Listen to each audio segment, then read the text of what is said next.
Hello guys, hope you're all doing well. So, Battlefield 5 is dead. I'm sure a lot of you guys have already heard, but DICE are not going to be updating the game anymore after this last June update. Just for some backstory, Battlefield 5 posted a news update called The Future of Battlefield 5, and in this they said that they're not going to release any more updates after this new standalone update that's coming in June. This definitely hinted at that this would be the last update the game would ever receive, and it got people thinking for sure. All it took was this Twitter user to ask Battlefield where they confirmed that there'll be no more updates after this last one. So that's it guys, hope you all enjoyed. But seriously, there's actually a reason this happened. It's a really clear reason. Well, there's many reasons this happened, but first we'll talk about the direct reason why we are not getting any more content. So at BF5's launch, EA promised to continue the game until 2021, where the next Battlefield should be released.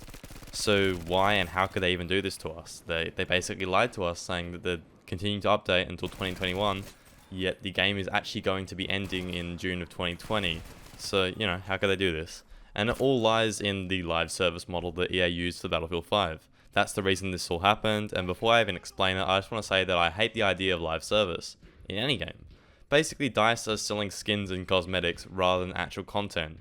And the only point of the live service itself is to keep players interested and reduce churn. As long as they can do that, they can sell more skins and make more money.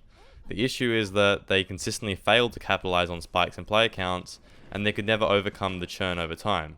Players constantly just got into the game and then they quit it like a week after. 2 weeks after release of the game, it went on sale for 50% off. 50% off 2 weeks after for a AAA title. Like, when does that ever happen? Anyways, we're getting pretty sidetracked now. But live service is totally at fault for the actual stopping content. Basically, a big advantage of live service is that EA isn't legally obliged to provide any of the content that they've promised, because they've never even sold it. Live service basically allowed them to sell a game that should have been a closed alpha at launch with the condition of the game, with minimal features as a full game, and then they promised to flesh it out later throughout live service. The issue with this was that the game was never really got all the content that was promised, and EA can get away with it because they were never locked in by some premium pass. In all previous iterations of Battlefield, we always had a premium pass which was optional, but it granted access to all the DLCs and content that came along with them. By selling this pass, they locked themselves into providing to the player base, and it worked really well with games like BF3 and BF4 having content for basically their entire lifespans.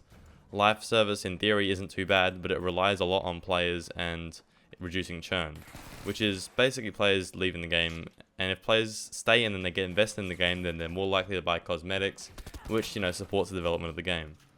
Battlefield 5's problem lies in it not being good enough to actually keep these players interested, and in the end, not enough people are making these microtransactions. Probably gets to a point where they end up spending more money on updating the game than they do actually make out of the game. Obviously, it would never get to that point, they'd just stop it if that happens, but that's probably the point we're at now. So they're not making enough profit, there's no longer any point of keeping them on, they'll just work on the next game now.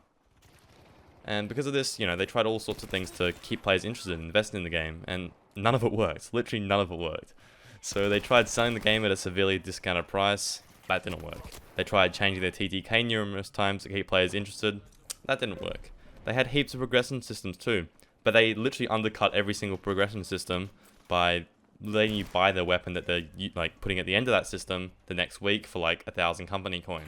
Hell, the only thing that they actually did do right was a big update like the Pacific, and even then, when they got that massive player spike, they thought, okay, let's reduce churn, let's keep players interested, let's sell more cosmetics. So they went and did a TTK change to keep those new players competitive, and it ended up fucking up the whole game, and no one liked it. So you have to think that it's not even the game's fault at a point. It has to be the manager's fault, because the game has been good at times, but they just can't capitalize on the peaks of player numbers, and the game just goes downhill.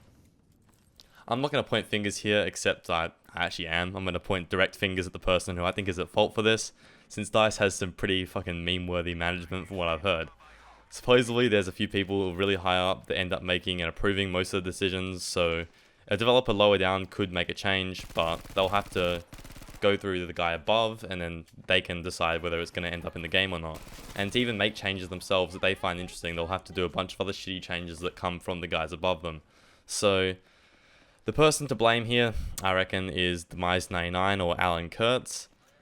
These kind of people who are really high up, like Demise, they don't really even play the games that much, yet they have so much power over what actually happens. For example, gunplay should be really, really good.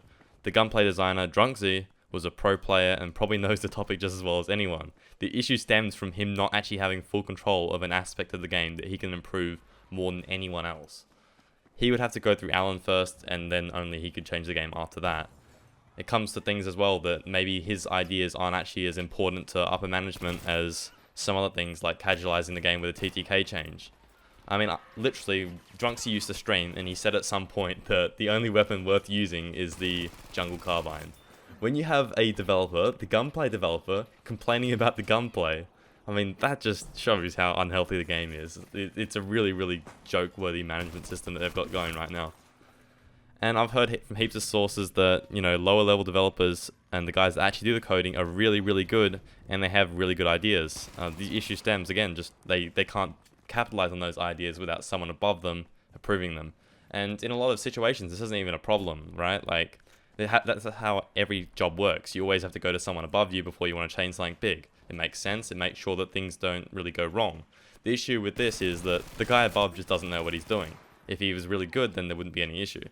And I feel really bad for these developers that are lower down, because they have to go through someone to approve your ideas, and that person doesn't even play the game, and they just put a funnel over your creative freedom. Like, it's pretty sad, really, when you think about it. So just take a look into his decision-making process. This is Alan on why there are female soldiers in BF5. This is something the Crafter YouTuber turned my eye to. Shout out Crafter, he's a really smart dude. Definitely check out his content. He's quite critical of the game, but he has a lot of very valid criticism. So this is what Alan said though. I knew this was going to be a fight when I pushed for female soldiers in Battlefield. I have a daughter, and I don't ever want to have to answer her question of, why can't I make a character that looks like me? With, because you're a girl. So basically in a game that DICE themselves pitched as immersive, Alan uses to justify making a historically inaccurate decision and making the game unimmersive. Then later, another DICE employee, I think Patrick Sunderland, calls the community uneducated in response to the backlash. I think the issue here is that they're more concerned about, you know, social issues and kind of making a game that caters to 2020 or whatever, rather than actually making a really quality game with good gameplay. You gotta look at games that do really well. They don't focus on any of that bullshit. They just make a game that works. Like, look at Counter-Strike. There's no women soldiers in that. No one really cares because it's fucking Counter-Strike. It's just a good game. So, you know, I really couldn't care about the female soldiers myself. I don't care that they're in the game. It doesn't annoy me at all. All I want is good gameplay, and when this kind of shit gets in the way, that's what annoys me. And it's the decision making here that I want to look at rather than the actual decision itself. And not only did the developers seem to be creatively restricted, what even happened to the Battlefield 5 EA game changes? Like, what game are you changing, bro? It's not fucking Battlefield 5, because no one gets to have any input in the game except the guys who are the highest up, and they happen to make the worst decisions. I mean, I was actually like inspired to get to that point when I started blowing up on BF5. I was like, cool, I want to become a game changer. Maybe I can improve the game. These were obviously, you know, content creators that got chosen by EA to game change, but no game changing has ever happened as a result of this. And I just find it sad that the community wastes such a good resource in all the YouTubers and stuff that actually they really care about the game and they don't get to have any input. So to summarize, I'll just quote a friend who knows a bit more than me when he said, "It's funny because DICE is a really nice company with good pay, good hours, low crunch, nice office, etc. Catch is you're forced to implement shitty ideas by incompetent people." So yeah, that's it for Battlefield 5. The game's basically done now, and it died because it used live service, and live service relies too much on the game actually being good. And how do you make a good game? Well, with good development. And unfortunately, the highest people at DICE aren't really a big fan of that whole good development thing. So yeah, that's it. I hope the next Battlefield game will be a lot better. They have a lot of time to work on it. It's going to be coming out probably October next year from what I've heard. Somewhere around there, we'll start to hear things about it.